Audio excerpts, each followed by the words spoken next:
oceans cover 70% of the surface of our planet, and yet they are still the least explored, says Sir David Attenborough in the opening sequence of the recent BBC documentary series Blue Planet 2. Hidden beneath the waves, there are creatures beyond our imagination.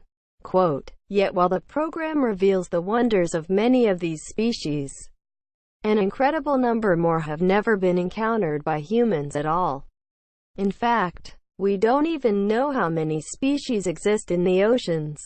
Most estimates were made before we even had any inventory of how many had been scientifically named. They have ranged from 0.3 meters to an astounding 100 meters.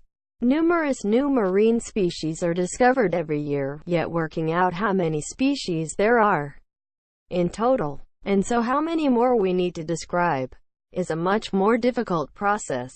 But now we at least have the essential foundation of knowing how many marine species have been named, thanks to a decade-long collaborative effort by hundreds of scientists.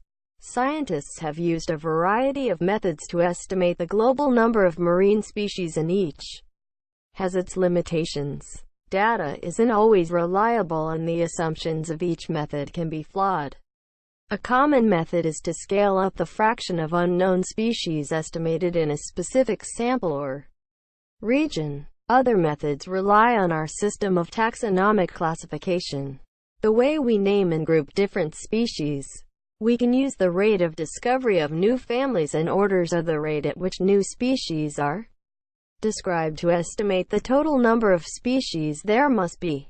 Some methods have used expert opinion on how many unknown species are expected in a particular group the expert works on, based on potential new species that they know of but haven't yet been described.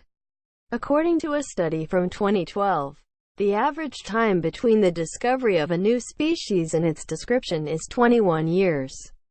Because each method relies on assumptions and particular datasets, they have resulted